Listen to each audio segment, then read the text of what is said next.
नमस्कार दोस्तों, आप सभी का स्वागत करते हैं एक वीडियो में। दोस्तों आपको बता दें कि आज का जो वीडियो है आप लोगों को पता ही होगा क्यों, क्योंकि आज के वीडियो में आप लोगों को बताएंगे कि यूपी पुलिस पेपर दोस्तों आखिरकार आपका लीक हुआ है या नहीं हुआ है। क्योंकि ये दोस्तों खबर आपको 100% पता चल चुकी होगी। दोस्तों आपको बता दें कि 18 फरवरी का जो सेकेंड शिफ्ट का पेपर है, क्योंकि जो सेकेंड शिफ्ट हुई वो अभी अभी हुई है, और लेकिन इसका पेपर कब पता चला कि आखिरकार ये लीक हुआ है। क्योंकि दोस्तों जब ये पेपर समाप्त हो जाने के बाद सेंटर से बाहर लड़के आए और उनका पेपर जब देखा गया तो पता चला कि ये तो पेपर सुबह ही दोस्तों लीक हो चुका था। यानी कि जो 18 फरवरी की सेकंड शिफ्ट का पेपर है वो पहले ही लीक हो चुका। और जो बच्चा वो पेपर पा चुका है वो कम से कम 150 में से 150 क्वेश्चनों को सही करके आया है, और उसको ज़्यादा समय लगा ही नहीं होगा पेपर को सॉल्व करने में, क्योंकि वो तो सारे के सारे क्वेश्चनों को याद कर चुका होगा, रट्टा मार चुका होगा।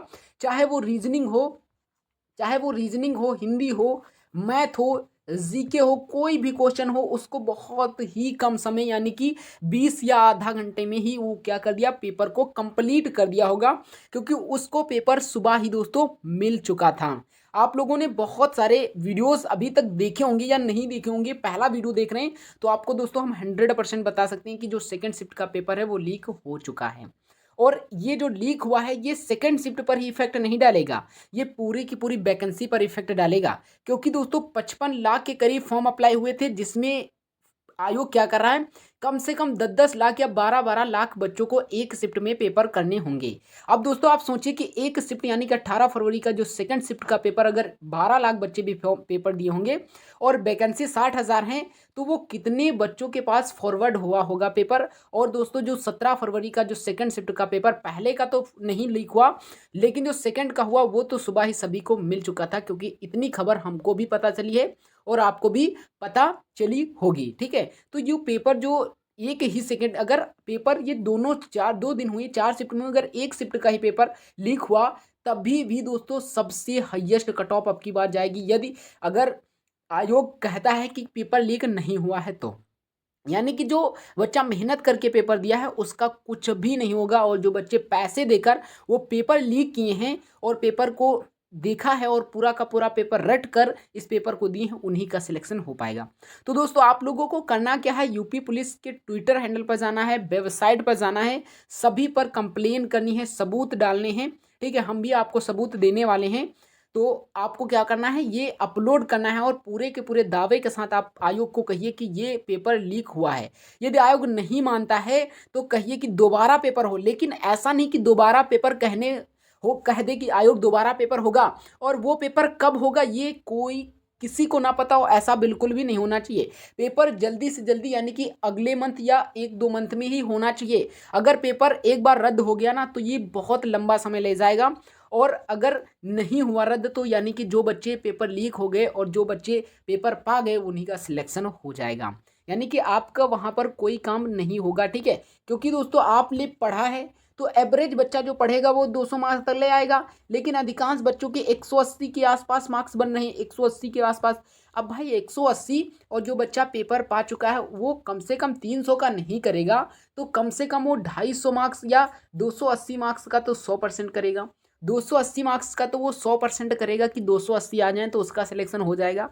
अब आप सोच सकते हैं कि कितने बच्चों का सिलेक्शन इस बार रुक जाएगा इस पेपर लीक के मामले पर। और दोस्तों अगर पेपर रद्द भी हो गया तो दोबारा जब होगा तो क्या गारंटी आयोग देगा कि पेपर लीक नहीं होगा। पेपर लीक नहीं होगा इसकी क्या गारंटी आयोग देगा, और इसकी गारंटी जब इस बार भी नहीं ले पाए, क्योंकि इतनी दिन से पता चल रहा था कि कोई कंपनी टेंडर नहीं ले पा रही थी, क्योंकि उससे लग रहा था कि जो यूपी में वो जो पेपर लीक करने वाले हैं वो कहीं ना कहीं जुड़े होते हैं आयोग से ही, हम कह सकते हैं। क्योंकि पेपर को कौन लीक कर सकता है, पेपर तो भाई सेंटर जब पेपर होने वाला होता है उससे थोड़ी देर पहले ही आता है।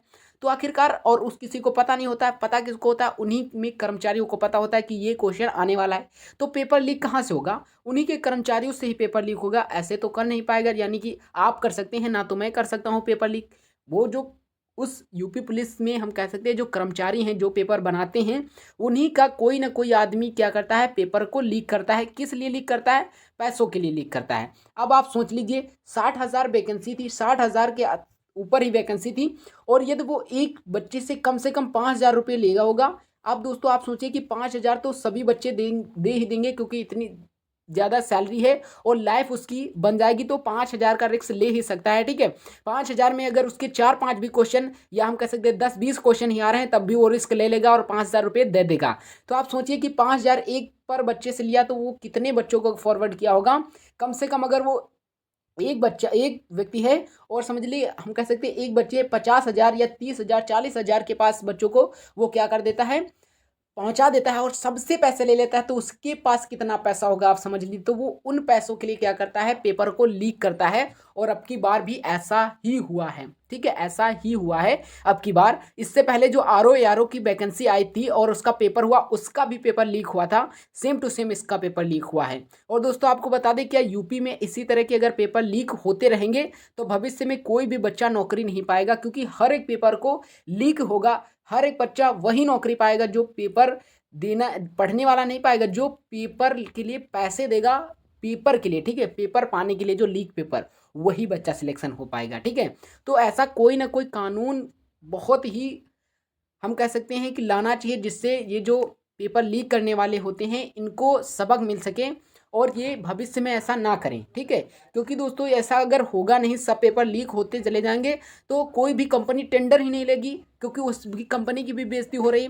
इस प्रकार तो कोई पेपर ही सफल नहीं हो पाएगा। यानी कि जो जो सिलेक्ट हो गया वो सिलेक्ट है, अब कोई नौकरी नहीं लगने वाली यूपी में।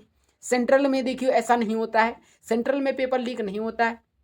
आप लोगों ने बहुत कम सुना होगा कि सेंट्रल लेवल का जो पेपर हुआ वो लीक हो गया, ऐसा नहीं होता है, ऐसा बिल्कुल भी नहीं होता। लेकिन जो स्टेट के होते हैं वो पेपर कैसे लीक हो जाता है, यानी कि कहीं ना कहीं जो हमारी सरकार है इसी के जो बंदे होते हैं वही लीक करते हैं, क्योंकि आम आदमी तो वहाँ तक पहुँच ही नहीं सकता, नहीं पहुँच सकता। और ऑनलाइन होता तो हम कह सकते हैं हैकर जो होते वो ऑनलाइन कर लेते, लेकिन ऑफलाइन पेपर हुआ तो ऑफलाइन किसको मिल गया भाई, मिला किसको? आप लोग सोचिए कि किसको मिला होगा पेपर। तो यहाँ कहीं ना कहीं ये आयोग की ही गलती है, जो वो इस तरह की गलतियाँ कर रहा है जिससे पेपर लीक हो रहे हैं। ठीक है, अभी यही नहीं है, बहुत सारे पेपर हुए होंगे और बहुत सारे में आपने सुना होगा कि पेपर लीक हो गया। 2018 में जब वीडियो की आई थी उसका भी लीक। ठीक है, वन दरोगा का है उसका भी लीक, सभी का पेपर लीक होता चला जा रहा है। तो आप सोच लीजिए कि ऐसा भविष्य में होता रहेगा तो आप और हम सभी लोगों का क्या होगा। अगर दोस्तों ये इस वीडियो में आपको सच्चाई लगी होगी तो अपने फ्रेंड के पास शेयर करिएगा और सभी के पास ये वीडियो पहुंचना चाहिए ताकि सभी बच्चों को मिल सके। तो चलिए मिलते हैं एक नेक्स्ट वीडियो में, जो भी खबर आएगी उसको हम आप तक जरूर पहुंचा